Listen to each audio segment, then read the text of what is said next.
At nearly 29,000 feet, the mountain looked empty.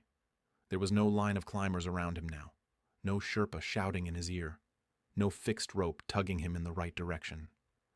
Lincoln Hall sat in the snow on the north side of Everest, with his down suit open, his gloves gone, his oxygen gone, and the night already behind him.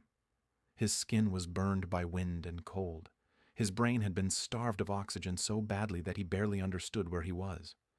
When a climbing team came up the route the next morning, they expected to find a body. Instead, they found Hall sitting upright and talking. "I imagine you are surprised to see me here," he said.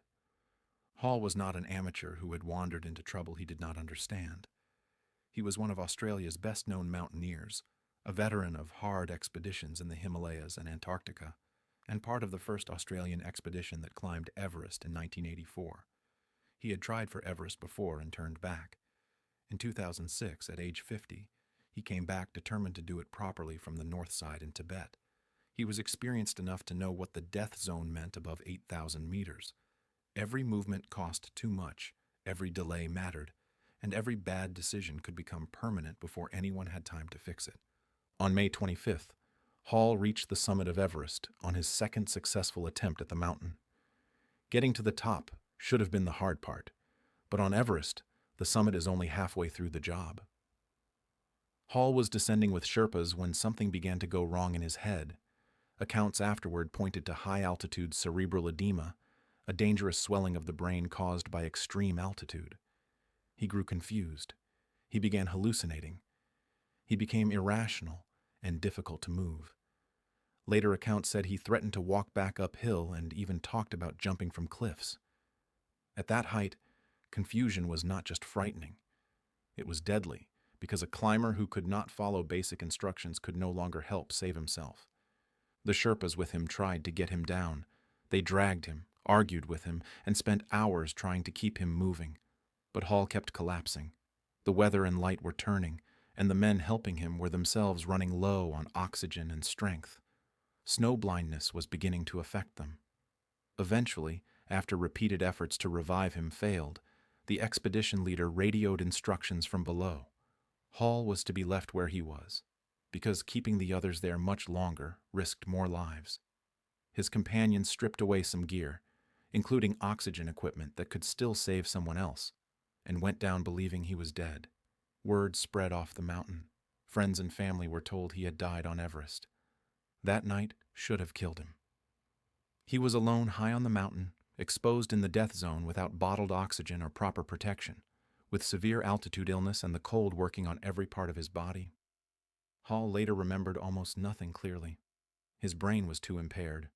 At some point in his delirium, he unzipped his suit down to the waist and pulled off his gloves, a known behavior in profoundly hypothermic or neurologically impaired people, and the kind of mistake that usually ends the story.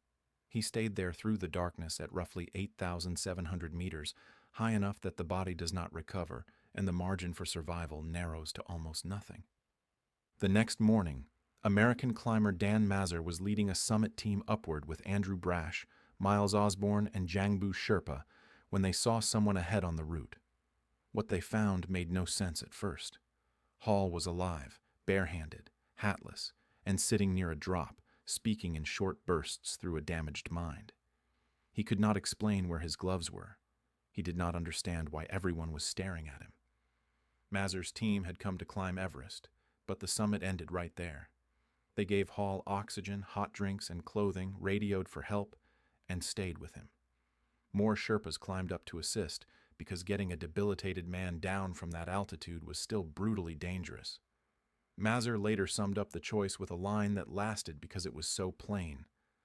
The summit was still there. Hall only had one life. The rescue was slow because everything on Everest was slow when a body and brain were failing. Hall could speak, but he drifted in and out of coherence. He could stand at times, then collapse again. The men around him had to clip him in, guide him, and keep him moving one small section at a time. The altitude kept punishing everyone involved. A simple stumble could still pull multiple people off balance on steep ground, but Hall kept coming down.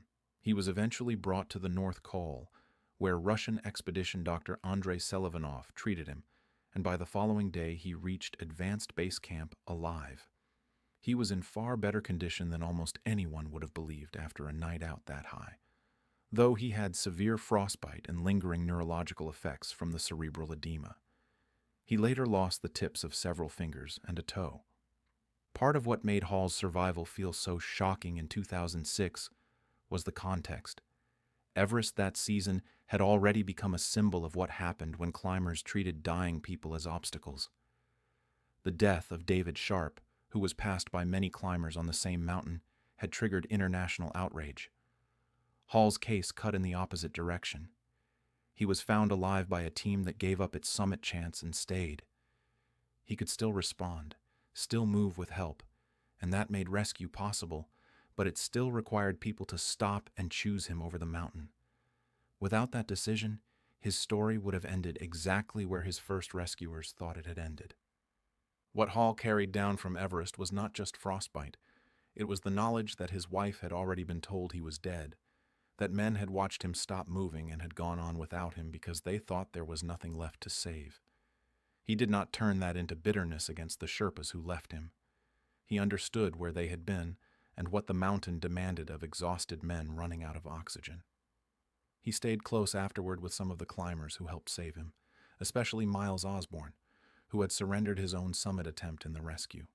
Hall wrote about the ordeal in Dead Lucky and Alive in the Death Zone, and his survival became one of the most famous Everest stories of the modern era, not because it was clean or noble, but because it was ugly, improbable, and human from beginning to end. Back off the mountain, Hall was able to speak with his wife Barbara, after the false death reports had already ripped through his family. The shock on both ends of that conversation was hard to exaggerate. One day he had disappeared into the standard Everest pattern of summit push, descent, and waiting. Then he was dead. Then he was calling from below, battered but alive. Recovery took time, surgeries, and the permanent loss that frostbite left behind, but he walked away from the mountain with his mind restored and his story intact. Lincoln Hall died in 2012, years after the mountain failed to kill him, from mesothelioma in Australia. But what fixed his name in the public memory happened on that slope above the North Col, where he spent a night that should have ended his life and then opened his eyes into another morning. He had been written off, announced dead, and left in one of the least survivable places on Earth. Then he was found sitting in the snow, half undressed, severely ill, and still, somehow, alive. Thank you for listening to Horrifying Survival Stories. Subscribe for more stories of those who faced the impossible and lived.